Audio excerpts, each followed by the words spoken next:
இன்னைக்கு வீடியோவில் chapati layered burger தான் பார்க்க போகிறோம். இது easy plus healthy version of பர்கர்னே சொல்லலாம். குழந்தைங்களுக்கான ஈஸியான ஸ்நாக்ஸ் ரெசிபி.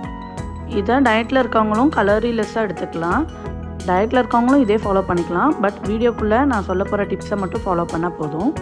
வாங்க வீடியோக்குள்ளே போகலாம். 2 பொட்டேட்டோவை பாயில் பண்ண வச்சுருக்கேன். மீன்வைல் நான் சிக்கன் மேரினேஷன் ரெடி பண்ணிக்கிறேன். சிக்கன் மேரினேஷனுக்கு 1 டீஸ்பூன் அளவுக்கு ஜிஞ்சர் கார்லிக் பேஸ்ட், ஒரு 1/2 teaspoon salt, 1/2 teaspoon turmeric powder, 1 teaspoon pepper powder, இது எல்லாத்தையும் நல்லா மிக்ஸ் பண்ணிக்கோங்க. இப்போது 250 கிராம் ஆஃப் போன்லெஸ் சிக்கனை இதில் ஆட் பண்ணிக்கிறேன். ஆட் பண்ணி நல்லா இது எல்லாத்துலேயும் படுற மாதிரி கலந்து விட்டுக்கோங்க.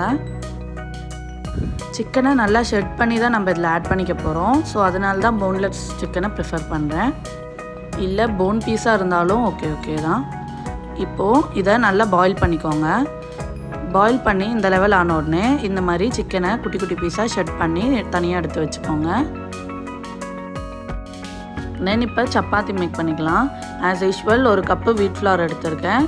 தேவைப்பட்டால் இன்னொரு கப்பு மைதா ஆட் பண்ணிக்கோங்க. இல்லைனா 2 கப்பையும் வீட் ஃப்ளாராகவே எடுத்துக்கலாம். நான் சாஃப்ட்னஸ்க்காக மைதா ஆட் பண்ணியிருக்கேன். 1 டீஸ்பூன் அளவுக்கு சால்ட் ஆட் பண்ணியிருக்கேன். 2 டேபிள் ஸ்பூன் அளவுக்கு ஆயில் ஆட் பண்ணியிருக்கேன். இப்போது இதில் கொஞ்சம் கொஞ்சமாக தண்ணி விட்டு நல்லா சப்பாத்தி மாவு பதத்துக்கு பிசைஞ்சு எடுத்து வச்சுக்கோங்க. ஒரு 1/2 அன் ஹவருக்கு அப்புறம் சப்பாத்தி ஷேப்பில் ரவுண்டு ஷேப்பில் நல்லா பெருசாக தேய்ச்சி நார்மலாக சப்பாத்தி சுடுற மாதிரி தான் சப்பாத்தி சுட்டு எடுத்து வச்சுக்கலாம். சப்பாத்தி நல்லா உப்பி வந்த உடனே இதை தனியாக எடுத்து வச்சுக்கலாம். சப்பாத்தி ரெடி ஆயிடுச்சு. இப்போது உள்ள ஸ்டஃபிங்க்கான ஐட்டத்தை ரெடி பண்ணிக்கலாம். அதுக்கு பேனில் 2 டேபிள் ஸ்பூன் ஆயில் ஊற்றிக்கிறேன். எண்ணெய் நல்லா காஞ்ச உடனே இதில் 1 டீஸ்பூன் அளவுக்கு கடுகு ஆட் பண்ணிக்கிறேன். அப்புறம் ஒரு 10லேருந்து 15 கருவேப்பிலையை ஆட் பண்ணிக்கிறேன். தென் குட்டி குட்டியாக சாப் பண்ணி வச்சுருக்கேன் 2 ஆனியனை ஆட் பண்ணியிருக்கேன். 2 க்ரீன் சில்லியும் ஆட் பண்ணியிருக்கேன். இப்போது இது எல்லாத்தையும் நல்லா ஒரு மிக்ஸ் கொடுத்துக்கோங்க. வெங்காயம் நல்லா வதங்கணும். கண்ணாடி பதம் வந்ததுக்கப்புறம் இதில் 1 டீஸ்பூன் அளவுக்கு ஜிஞ்சர் கார்லிக் பேஸ்ட் ஆட் பண்ணியிருக்கேன். ஆல்ரெடி நம்ம சிக்கன்லேயே ஆட் பண்ணியிருக்கனால இங்கே 1 டீஸ்பூன் தான் ஆட் பண்ணியிருக்கேன். 1 டீஸ்பூன் அளவுக்கு மஞ்சள் தூள், 1 டீஸ்பூன் அளவுக்கு பெப்பர் தூள், 1 டீஸ்பூன் அளவுக்கு ரெட் சில்லி பவுடர், தென் ஒரு 1/2 டீஸ்பூன் அளவுக்கு கரம் மசாலாவையும் ஆட் பண்ணியிருக்கேன். இப்போது இது எல்லாத்தையும் நல்லா மிக்ஸ் கொடுத்துக்கோங்க. நல்லா மிக்ஸ் கொடுத்து மசாலா எல்லாம் நல்லா வதங்கினதுக்கப்புறம் இதில் ஆல்ரெடி நம்ம ஷெட் பண்ணி வச்சுருக்க சிக்கனையும் ஆட் பண்ணிக்கிறேன். இதை நல்லா வதக்கி விட்டுக்கோங்க. சிக்கன்லேயும் மசாலா எல்லாம் படுற மாதிரி வதக்கிக்கோங்க. 1/4 கிலோ சிக்கனே இந்த அளவுக்கு வந்திருக்கு. ஸோ இப்போ ஆல்ரெடி நம்ம பாயில் பண்ண வச்சுருக்க பொட்டேட்டோவை மேஷ் பண்ணி எடுத்து வச்சுருக்கோம். அதையும் இதில் ஆட் பண்ணிக்கிறேன். பொட்டேட்டோ நல்லா மேஷ் ஆகிருக்கட்டும். கட்டி கட்டியாக இருக்கிறத அவாய்ட் பண்ணிக்கலாம். இப்போது இதை நல்லா ஒரு மிக்ஸ் கொடுத்துக்கலாம். மசாலாவெல்லாம் நல்லா பொட்டேட்டோவில் படுற மாதிரி எல்லா இடத்துலையும் கலந்து விட்டுக்கலாம். அவ்வளோதான். இப்போது லாஸ்ட்டாக கொத்தமல்லி இலையை தூவி இறக்கி விட்டுடலாம். இப்போ ப்ரெட் க்ரம்ஸ் ரெடி பண்ணிக்கிறேன். ஒரு 2 ப்ரெட்டை இந்த மாதிரி கட் பண்ணி ஆட் பண்ணி மிக்ஸி ஜாரில் போட்டு நல்லா கிரவுண்ட் பண்ணிக்கோங்க. நல்லா இந்த லெவல் வந்த உடனே இதை தனியாக ஒரு பவுலில் மாற்றிக்கலாம். தென் இப்போது கோட்டிங்க்கான மிக்ஸ் ரெடி பண்ணிக்கிறேன். பேட்டர் 1 டேபிள் ஸ்பூன் அளவுக்கு மைதா எடுத்திருக்கேன். இதில் ஒரு டீஸ்பூன் அளவுக்கு சால்ட்டு, 1/2 டீஸ்பூன் அளவுக்கு பெப்பர் ஆர் சில்லி பவுடர் இது வேணால் ஆட் பண்ணிக்கோங்க. தென் கொஞ்சமாக வாட்டர் ஊற்றி இந்த கன்சிஸ்டன்சி வர மாதிரி பேட்டர் ரெடி பண்ணி வச்சுக்கோங்க.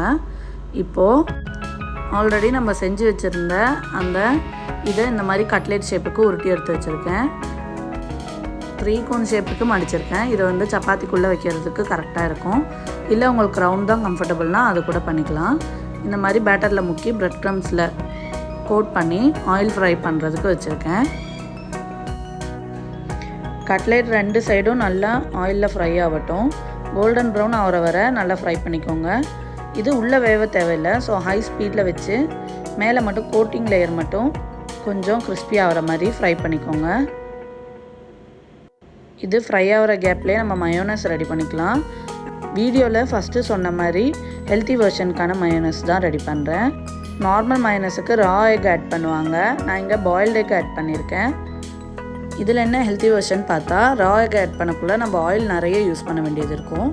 இந்த மயோனஸ்க்கு நம்ம 1 டீஸ்பூன் அளவுக்கு ஆயில் ஊற்றினாலே போதுமானது. ஸோ மயோனஸுக்கு 5 பல்லு பூண்டு, 2 boiled eggs, 1/4 teaspoon sugar, 1/4 teaspoon salt add பண்ணி நல்லா blend பண்ணிக்கோங்க. தென் வீட்டில் அவைலபிளாக இருக்க வெஜ்ஜஸை இந்த மாதிரி கட் பண்ணி எடுத்து வச்சுக்கோங்க. மயோனைஸும் ரெடி ஆயிடுச்சு. பீட் பண்ணதுக்கப்புறம் மயோனைஸ் மேலே கொஞ்சமாக vinegar R lemon juice squeeze பண்ணிக்கோங்க. அந்த டேஸ்ட்டை என்ஹான்ஸ் பண்ணிடும். இப்போது நம்ம எல்லா லேயரையும் ஒன்று பண்ணிட வேண்டியதான். சுட்டு வச்சுருக்க சப்பாத்தியை ஒரு பிளேட்டுக்கு மாற்றி சப்பாத்தியோட சென்டர் பாயிண்ட் வரை கட் பண்ணிக்கலாம். ஸோ லேயர் வைக்கிறதுக்கு இது ஹெல்ப்ஃபுல்லாக இருக்கும். இப்போது நம்ம ஆல்ரெடி ஃப்ரை பண்ணியிருக்க கட்லெட்டையும் இதில் ஆட் பண்ணிக்கிறேன். வீடியோவில் முன்னாடி சொன்ன மாதிரி ஹெல்த்தியர் வெர்ஷன் வேணும்னா கட்லெட்டை டீப் ஃப்ரை பண்ணாமல் கொஞ்சமாக ஆயில் தடவி ஷாலோ ஃப்ரை பண்ணால் போதும். ஒரு லேயரில் கட்லெட் வச்சுருக்கேன், ஒரு லேயரில் மயோனைஸும் டொமேட்டோ கெச்சப்பையும் ஆட் பண்ணியிருக்கேன்.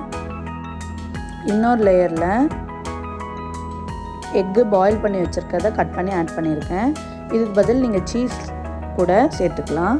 இந்த லேயருக்கு சீஸை நல்லா கிரேட் பண்ணி கூட ஆட் பண்ணிக்கலாம்.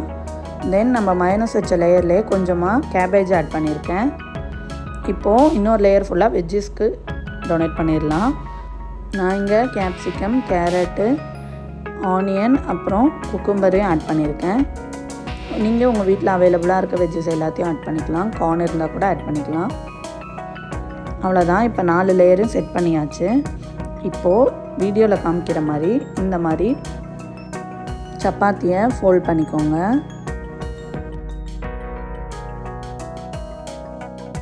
நாலு சைடும் நல்லா ஃபோல்ட் பண்ணதுக்கப்புறம் இங்கே நம்ம குவான்டிட்டி அதிகமாக வச்சுருக்கனால சப்பாத்தி ஃபுல்லாகிடுச்சு. ஸோ க்ரிப்புக்காக நான் ஒரு டூத் பிக்கை குத்தி எடுத்து வச்சுருக்கேன். இது இப்போ அப்படியே கூட சர்வ் பண்ணலாம். பட் இப்போ நான் சொல்லியிருக்க வீடியோவில் சீஸ் ஆட் பண்ணல.